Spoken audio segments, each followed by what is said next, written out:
Hello दोस्तों। आज की इस रोमांचक कहानी में आप सभी का बहुत बहुत स्वागत है। मेरी जॉब के 5 महीने बाद ही मेरा ट्रांसफर उस शहर में हो गया जहां मेरी दीदी और मेरे जीजा रहते थे।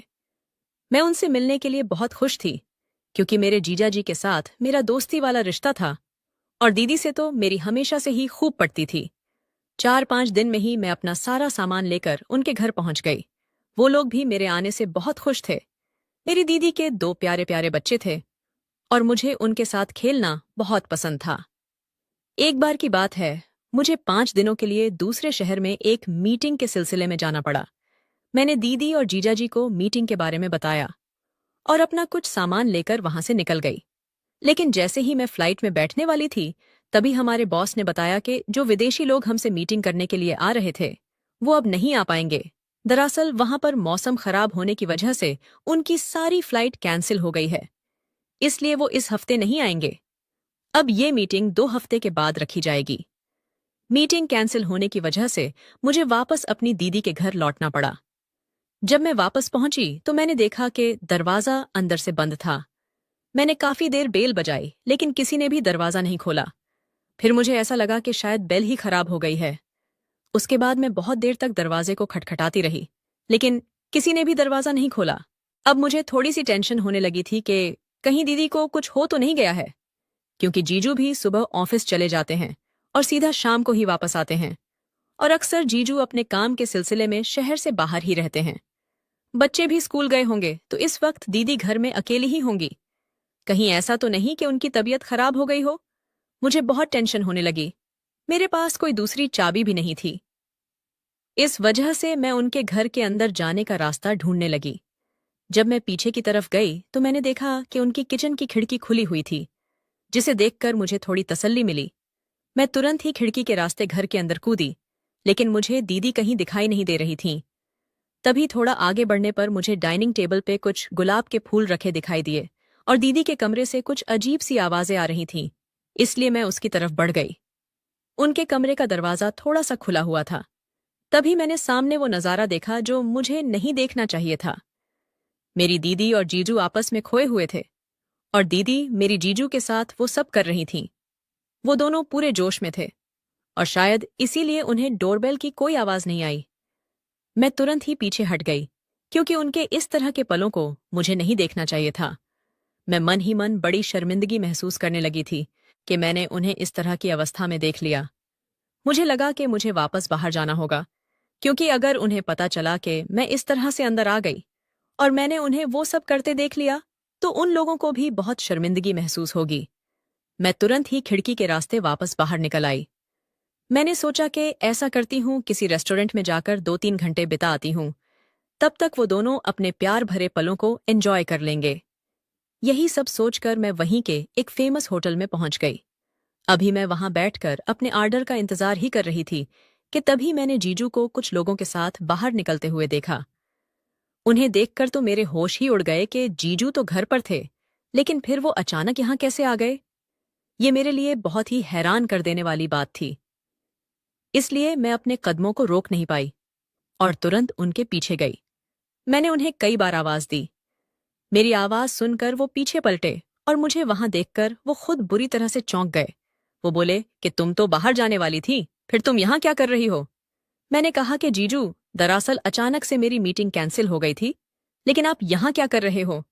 वो कहने लगे कि मैं तो आज सुबह से यहीं पर हूँ और अब जाकर मेरी मीटिंग खत्म हुई है। अब मैं वापस ऑफिस जा रहा था। लेकिन अगर तुम्हारी मीटिंग कैंसिल हो गई तो तुम यहाँ क्या कर रही थी? तुम्हें तो घर जाना चाहिए था। घर का नाम सुनते ही मेरे दिमाग में दीदी की उस तरह की पोजीशन घूमने लगी। इसका मतलब उस वक्त मैंने जिस इंसान को दीदी के नीचे लेटे देखा था, वो जीजू नहीं थे, वो कोई और था। इसका मतलब क्या मेरी दीदी मेरे जीजू को धोखा दे रही हैं? एक साथ मेरे दिमाग में न जाने कितने सारे सवाल आने लगे और मैं अपनी सोच में गुम हो गई। तभी जीजू मुझे हिलाते हुए बोले कि संजना, तुम किस सोच में पड़ गई हो? मैं तुमसे पूछ रहा हूं कि तुम वापस घर क्यों नहीं गई? तुम यहाँ क्या कर रही हो? अब मुझे कुछ समझ नहीं आ रहा था कि मैं उन्हें क्या बताऊं कि मेरे दिमाग में क्या क्या चल रहा है। मैं उन्हें किस मुंह से बताती कि मैं घर तो गई थी, लेकिन मैंने वहां पर कुछ ऐसा देखा जिसे देखने के बाद मैं बाहर आ गई। मैंने उनसे बहाना करते हुए कहा कि दरअसल जीजू मेरी एक फ्रेंड ने अचानक मुझे यहाँ पर मिलने के लिए बुला लिया, तो बस मैं उसी का इंतजार कर रही थी। मेरी बात सुनकर जीजू निश्चिंत हुए और बोले कि अच्छा फिर ठीक है, तुम अपनी फ्रेंड से मिलकर सीधा घर चली जाना और अब मैं ऑफिस जा रहा हूँ। उसके बाद जीजू अपने ऑफिस के लिए निकल गए। लेकिन मेरा तो सर दर्द की वजह से फटा जा रहा था। मुझे कुछ भी समझ नहीं आ रहा था कि आखिर ये सब क्या हो रहा है। मैं तुरंत ही वहां से घर के लिए निकली। इस बार जब मैंने दरवाजा खटखटाया तो पहली बार में ही दीदी ने दरवाजा खोल दिया। मुझे सामने देखकर दीदी बुरी तरह से चौंक गई और बोली कि तू तो मीटिंग के लिए गई हुई थी, फिर अचानक कैसे आ गई? तो मैंने उनसे कहा कि दरअसल मेरी मीटिंग कैंसिल हो गई थी, बस इसीलिए मुझे वापस आना पड़ा। उसके बाद वो मुझसे बिल्कुल नॉर्मल तरीके से बात कर रही थी, जैसे कि वो हमेशा से करती आई थी। मुझे अभी तक यकीन नहीं हो रहा था कि मैंने दीदी को उस वक्त किसी और के साथ देखा था। मैंने एक बार फिर से खुद को सांत्वना देने के लिए दीदी से पूछा कि क्या जीजू दोपहर को घर वापस आए थे? तो वो कहने लगीं कि तुम्हें तो पता ही है कि तुम्हारे जीजू ज्यादातर अपने काम के सिलसिले में बाहर ही रहते हैं, और जब यहाँ होते हैं तो वो सुबह ऑफिस के लिए निकल जाते हैं और सीधा रात में ही वापस आते हैं। लेकिन तुम ये सब क्यों पूछ रही हो? तो मैं उनसे कहा कि कुछ नहीं, बस ऐसे ही पूछ रही थी। उसके बाद मैं खाना खाकर चुपचाप अपने कमरे में बैठ गई। लेकिन मेरे दिमाग में अभी भी वही दृश्य चल रहा था जो मैंने कुछ घंटे पहले देखा था। दीदी के दोनों बच्चे मेरे साथ खेल रहे थे, लेकिन आज मेरा उनके साथ खेलने का बिल्कुल मन नहीं कर रहा था। मुझे बार बार रोना सा आ रहा था। मेरा दिल कर रहा था कि मैं दीदी से जाकर पूछ लूं कि आखिर वो ये सब क्यों कर रही हैं। वो अपने ही हाथों से अपने बसे बसाए घर को क्यों उजाड़ना चाह रही हैं। जीजू तो कितने अच्छे हैं, उनकी कितनी कदर करते हैं, उनके लिए किसी भी चीज की कोई कमी नहीं होने देते हैं, तो फिर दीदी उन्हें धोखा क्यों दे रही है? लेकिन मैं उनसे कुछ भी नहीं पूछ सकती थी, क्योंकि मैं पक्के तौर पर नहीं कह सकती थी कि मैंने जो देखा है उसमें कितनी सच्चाई है। मुझे लगा कि अब शायद मुझे इस मामले की तह तक जाना होगा और दीदी पर नजर रखनी होगी। मैंने उस दिन से दीदी पर ध्यान देना शुरू किया, तो मैंने देखा कि रात को जीजू के सोने के बाद दीदी के फोन पर किसी का फोन आता था और वो चुपचाप छत पर जाकर उससे बातें करती थीं। इससे मुझे ये तो पक्का हो गया था कि वो किसी से बात करती हैं और उनकी जिंदगी में कोई दूसरा आदमी भी है। लेकिन वो ये सब क्यों कर रही है, ये मुझे अभी तक समझ नहीं आया था। अभी कुछ ही दिन बीते थे कि मेरे बॉस ने मुझे एक जरूरी मीटिंग अटेंड करने के लिए एक बड़े से होटल में भेजा। मैं अपनी मीटिंग खत्म करके वहां से निकलने ही वाली थी कि तभी मैंने दीदी को होटल के रिसेप्शन पर खड़े हुए देखा। वहां पर बात करने के बाद वो ऊपर बने रूम की तरफ चली गई। मैंने चुपके से उनका पीछा किया तो देखा कि वो एक कमरे के अंदर गई हैं। उसके बाद मैं नीचे रिसेप्शन एरिया में उनका इंतजार करने लगी। करीब 3 घंटे के बाद वो उस कमरे से बाहर निकली और 5 मिनट के बाद ही उस कमरे से एक आदमी बाहर आया। लेकिन वो आदमी कौन था? इससे पहले मैंने उस आदमी को कभी नहीं देखा था। दीदी को बाहर आता देख मैंने जल्दी से अपना चेहरा ढक लिया। फिर मैंने देखा कि वो आदमी तो वहां से चला गया है, लेकिन दीदी अभी भी होटल के बाहर खड़ी थी। मुझे लगा कि ना जाने वो किसका इंतजार कर रही हैं। तभी एक टैक्सी उनके सामने आकर रुकी और वो उस टैक्सी में बैठकर कहीं जाने लगी। मैंने भी तुरंत ही एक दूसरी टैक्सी बुलाई और उस टैक्सी को दीदी की टैक्सी का पीछा करने के लिए कहा। मुझे लगा कि शायद दीदी घर जा रही होंगी, लेकिन घर का रास्ता तो पीछे ही छूट गया था। तो आखिर दीदी कहाँ जा रही थी? अभी हमारी टैक्सी आगे के रास्ते पर बढ़ ही रही थी कि फिर से दीदी की टैक्सी एक दूसरे होटल के पास जाकर रुकी। उसके बाद वो टैक्सी से उतरकर होटल के अंदर चली गई। मैं भी छुपकर उनके पीछे गई। वो लिफ्ट से होते हुए उस होटल के एक रूम के अंदर चली गई और उस रूम से भी वो करीब 2 से 3 घंटे के बाद बाहर आई। इस बार वो जिस आदमी के साथ बाहर आई थी उसे देखकर मेरे होश ही उड़ गए, क्योंकि वो आदमी मेरे बड़े भाई राजन का दोस्त था। पर वो इतनी दूर यहाँ पर क्या कर रहा था? और दीदी उसे इस होटल के कमरे में चुपचाप मिलने क्यों आई थी? मुझे ये सारा माजरा समझ ही नहीं आ रहा था। वो दोनों एक साथ होटल से बाहर निकले, लेकिन अलग अलग टैक्सी में बैठकर कहीं चले गए। मेरे दिमाग में काम करना बंद कर दिया था। क्या दीदी एक साथ कई सारे आदमियों के साथ? मैंने अपने आप से कहा कि मैं अपनी बहन के बारे में ऐसा कैसे सोच सकती हूँ। बचपन से लेकर आज तक मैंने अपनी बहन को कभी भी ऐसी कोई हरकत करते नहीं देखा जिससे मुझे उसके चरित्र पर शक हो। लेकिन फिर आज जो मैं अपनी आंखों से देख रही हूं वो क्या है? वो इन सब लोगों के साथ होटल के कमरों में जाकर आखिर क्या कर रही थी? शाम को जब मैं वापस घर आई तो मैंने देखा कि दीदी बहुत ज्यादा परेशान थी। मैंने उनसे पूछा कि आप इतना परेशान क्यों हो? तो वो कहने लगी कि मैं घर में अकेली रहती रहती बोर हो जाती हूँ। तुम लोग भी अपने अपने काम पर निकल जाते हो, बच्चे भी स्कूल चले जाते हैं। तुम लोगों में से किसी के पास इतना टाइम नहीं है कि कभी मुझे बाहर ले जाकर घुमा दो। एक काम करो, तुम और तुम्हारे जीजू एक दिन के लिए ऑफिस से छुट्टी ले लो, फिर हम सब कहीं बाहर घूमने चलते हैं। बहुत दिन हो गए हैं, मैं भी कहीं नहीं गई हूं और बच्चे भी कहीं नहीं गए हैं। मैंने उस वक्त उनकी हाँ में हाँ मिला दी, लेकिन मैं अपनी दीदी का सफेद झूठ सुनकर दंग रह गई थी। मैंने आज ही दीदी को इतने सारे होटल के चक्कर लगाते देखा था, लेकिन ऐसे जाता रही हैं जैसे घर से बाहर ही ना निकलती हों। अभी कुछ दिन ही बीते थे कि एक दिन फिर से ऐसा हुआ कि मैं ऑफिस से जल्दी घर आ गई और आज भी दीदी दरवाजा नहीं खोल रही थी। मैं समझ गई कि उस दिन जो आदमी घर आया था, शायद वही आदमी आज भी आया होगा। ये सोचकर मुझे बहुत गुस्सा आ गया। मैंने सोचा कि आज मैं इन लोगों को छोड़ूंगी नहीं।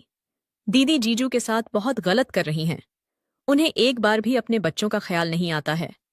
वो अपनी हवस में इस कदर अंधी हो गई हैं कि अपनी सारी सीमाएं भूल गई हैं।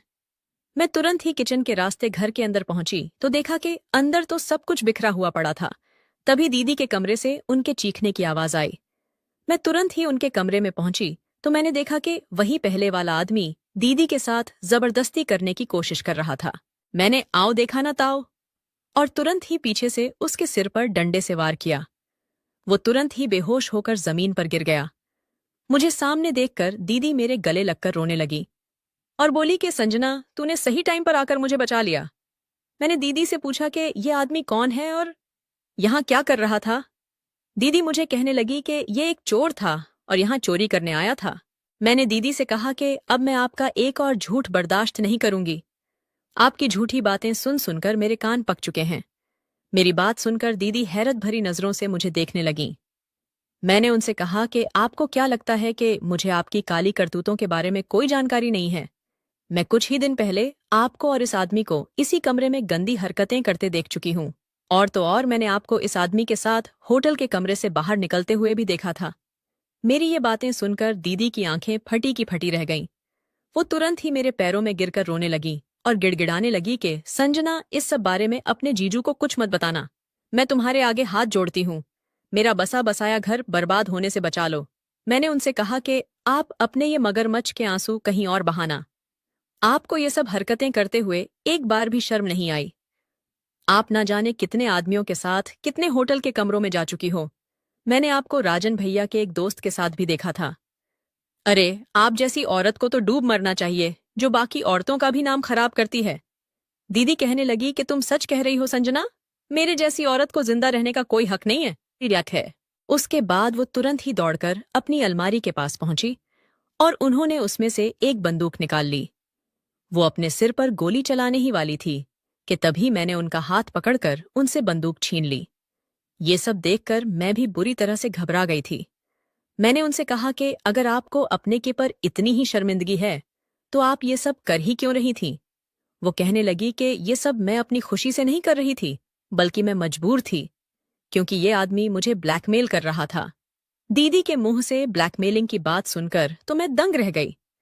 मैंने दीदी से हैरान होकर पूछा कि आखिर ये आदमी आपको ब्लैकमेल क्यों कर रहा था? दीदी बोली कि आज मैं तुम्हें सब कुछ बताऊंगी, लेकिन वादा करो कि तुम मेरी मदद करोगी।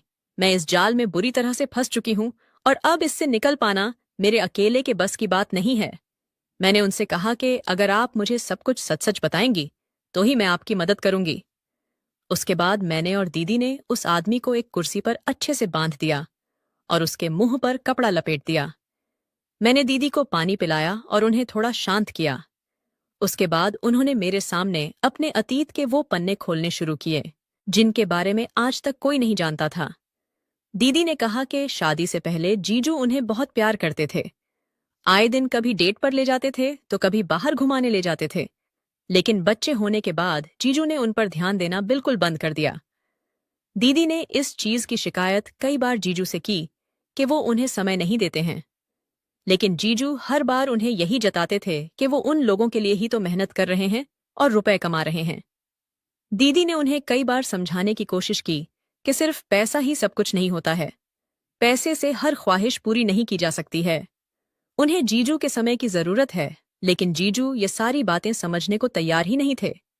इस दौरान माँ की तबीयत खराब हुई तो उन्होंने दीदी को कुछ दिनों के लिए अपने पास बुला लिया। क्योंकि उस वक्त मैं भी कॉलेज में थी और भाभी के पिताजी का देहांत हो जाने के कारण भैया और भाभी भी उनके मायके गए हुए थे, जिस वजह से माँ बिल्कुल अकेली थीं।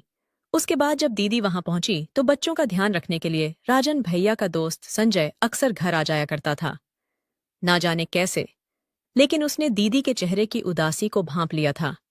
उसने धीरे धीरे दीदी से दोस्ती करना शुरू कर दिया। दीदी को भी उसका साथ अच्छा लगने लगा था। वो बच्चों का भी बहुत ध्यान रखता था और बच्चे भी उसके साथ बहुत खुश रहते थे। एक तरह से देखा जाए तो जो खुशियां और क्वालिटी टाइम दीदी को अपने पति से चाहिए थी, वो सब उनको संजय दे रहा था। इसी बीच जब उन्हें फिर वापस वहां से आना पड़ा तो संजय ने उन्हें प्रपोज कर दिया, जिसे सुनकर वो बुरी तरह से चौंक गई और उन्होंने उसके प्रपोजल के लिए इनकार कर दिया। संजय ने उन्हें समझाने की कोशिश की कि कम से कम हमारे बीच अच्छी दोस्ती तो रह सकती है, लेकिन दीदी ने कहा कि अब मैं तुमसे दोस्ती भी नहीं करना चाहती, और उसके बाद वो वहां से वापस जीजू के पास आ गई। लेकिन यहां आने के बाद जीजू का अभी भी वही रवैया था। दीदी ने कई तरीके अपनाए जिससे जीजू उन पर ध्यान देना शुरू करें, लेकिन उन्हें तो किसी भी चीज से कोई मतलब नहीं था, और इधर दीदी को उनका अकेलापन खाए जा रहा था। अब दीदी अपनी रोजमर्रा की जिंदगी से ऊब चुकी थी। उन्हें लगने लगा कि शायद वो धीरे धीरे डिप्रेशन का शिकार हो रही है। फिर एक दिन अचानक ही उनके पास संजय का फोन आया। उसने सबसे पहले तो अपनी उस दिन की हरकत के लिए माफी मांगी, और फिर उसने कहा कि कम से कम हम एक अच्छे दोस्त की तरह तो रह ही सकते हैं। दीदी ने सोचा कि दोस्ती में तो कोई बुराई नहीं है, और फिर उस दिन से संजय के साथ उनकी बातचीत शुरू हो गई। धीरे धीरे संजय उनसे मिलने के लिए घर आने लगा, लेकिन संजय का घर आना जीजू को पसंद नहीं आया। इसलिए दीदी ने संजय को घर आने से मना कर दिया। तो संजय ने दीदी से मिलने के लिए होटल का रास्ता चुना। जब एक दिन दीदी संजय से मिलने के लिए होटल गई तो वो अपनी सारी सीमाएं पार कर आई, क्योंकि उस वक्त दीदी को जैसे ही संजय से थोड़ा सहारा मिला तो उसके कदम बहक गए, और फिर वो सब कुछ कर बैठी जो उसे कभी नहीं करना चाहिए था। उसके बाद तो ये सिलसिला बन गया था। संजय ने उन्हें समझाया था कि इस सब में कोई बुराई नहीं है, क्योंकि इससे तुम्हें भी सुकून मिलता है और मुझे भी। उसके बाद जब दीदी दोबारा से अपने मायके गई तो फिर उन दोनों का मिलने का मन करने लगा। इसीलिए संजय ने अपने एक दोस्त विशाल का घर एक दिन के लिए किराए पर लिया। उस दिन उसका दोस्त शहर से कहीं बाहर गया हुआ था, और फिर वो दीदी को लेकर उस घर में चला गया। वहां पर दोनों ने अपने अपने शरीर की भूख मिटाई, और फिर वो दोनों वापस आ गए। वापस आने के बाद दीदी फिर से अपनी रोज की जिंदगी में लग गई। और फिर एक दिन संजय का उनके पास फोन आया है, और उसने जो खबर दीदी को सुनाई उसे सुनकर तो दीदी के पैरों तले जमीन निकल गई। संजय ने बताया कि उसके दोस्त विशाल ने उसका और दीदी का उस तरह का वीडियो बना लिया है। दरअसल वो लोग जब लास्ट टाइम उसके घर पर गए थे तो उसने वहां पर कैमरा लगा दिया था, जिसमें सब कुछ रिकॉर्ड हो गया था, और अब वो संजय को ब्लैकमेल कर रहा है। ये सुनकर तो दीदी के होश ही उड़ गए। दीदी ने तुरंत ही जीजू से बहाना बनाया कि वो 2-3 दिनों के लिए माँ के पास वापस जाना चाहती हैं। उसके बाद जब दीदी मायके वापस पहुंची तो संजय के दोस्त विशाल ने उनके सामने ये शर्त रखी कि वो ये वीडियो सिर्फ एक शर्त पर डिलीट करेगा। अगर दीदी उसके साथ भी वही सब करें जो वो संजय के साथ करती हैं, उन्हें मजबूरी में वो सब कुछ करना पड़ा जो वो नहीं करना चाहती थी। उसके बाद उन्हें लगा कि शायद अब इस सब से उसका पीछा छूट जाएगा, लेकिन ऐसा कुछ भी नहीं हुआ। अब तो यह सिलसिला ही बन गया था। विशाल उन्हें ब्लैकमेल करने लगा था। उसने दीदी को डरा धमका के घर का पता भी जान लिया था, और फिर वो घर आकर भी उनके साथ जबरदस्ती करता था। अब धीरे धीरे वो दीदी से पैसों की डिमांड भी करने लगा था। दीदी बोली कि अब मैं संजय को भी कुछ नहीं बता सकती, क्योंकि अगर उसे पता चलेगा कि मैं उसकी पीठ पीछे उसके दोस्त विशाल के साथ ये सब करती आ रही हूं तो वो मुझे धोखेबाज समझेगा, जबकि मैं धोखेबाज नहीं हूं। और इतना कहकर दीदी फूट फूट कर रोने लगी। तभी मैंने देखा कि विशाल को होश आ रहा है। मैंने तुरंत ही उसका फोन छीना और उसके फोन में पड़ा हुआ वो वीडियो डिलीट कर दिया। मैंने उससे कहा कि अगर आज के बाद तू मेरी दीदी के आसपास भी नजर आया तो मैं तेरी शिकायत पुलिस में कर दूंगी। मेरी बात सुनकर वो जोर जोर से हंसने लगा और बोला कि तुम्हें ऐसा क्यों लगता है कि मेरे फोन से वीडियो डिलीट कर देने से तुम्हारी बहन बच जाएगी? अभी एक वीडियो तो संजय के फोन में भी पड़ा हुआ है। उसकी बात सुनकर तो मेरे और दीदी दोनों के होश उड़ गए। दीदी ने कहा कि आखिर तुम कहना क्या चाहते हो? तब विशाल ने बताया कि ये सब संजय का ही प्लान था। उसने ही कहा था कि वो बहाने से तुम्हें मेरे घर बुला लेगा और फिर तुम्हारा वीडियो तैयार कर लेगा। फिर मैं सामने से आकर तुम्हें ब्लैकमेल करूंगा, तुम्हारे साथ मजे भी लूंगा और तुमसे पैसे भी लूंगा, और फिर वो पैसे मेरे और संजय के बीच में आधे आधे बट जाएंगे। इस तरह से हम दोनों ने मिलकर तुम्हें लूटा और तुम इतनी बेवकूफ औरत निकली कि तुम्हें कभी भनक तक नहीं हुई। सब सुनकर दीदी फूट फूट कर रोने लगी। वो बोली कि अब मेरे पास मरने के अलावा और कोई ऑप्शन नहीं है। इन दोनों के चक्कर में पड़कर मैंने अपनी बसी बसाई गृहस्थी बर्बाद कर ली। अगर मैंने अपनी इच्छाओं पर काबू किया होता तो आज मुझे ये दिन ना देखना पड़ता। मैं एक बहुत बुरी माँ हूँ। मेरे बच्चों को मेरी जैसी माँ कभी नहीं मिलनी चाहिए। मैंने दीदी से कहा कि ठंडे दिमाग से काम लो और संजय को फोन करके यहाँ बुला लो। उससे कहो कि आप अकेली हैं और उसके साथ समय बिताना चाहती हैं। शरीर का भूखा संजय तुरंत ही दीदी के पास आ गया। दीदी संजय और विशाल को एक साथ कमरे में ले गई और तब तक मैंने पुलिस को फोन कर दिया। पुलिस उन दोनों को पकड़ कर ले गई और कुछ महीनों बाद कोर्ट ने उन्हें 10 साल की सजा सुनाई। मैं आप सबसे भी यही कहना चाहती हूँ कि कुछ मिनटों के मजे के लिए अपनी जिंदगी बर्बाद मत करें और अपने लोगों को समय दें, क्योंकि हर जरूरत पैसे से पूरी नहीं हो सकती। कमेंट करके जरूर बताइएगा कि आपको ये कहानी कैसी लगी। आगे ही ऐसी रोमांचक कहानियों के लिए मेरे चैनल को सब्सक्राइब कर लें और बेल आइकन दबाना ना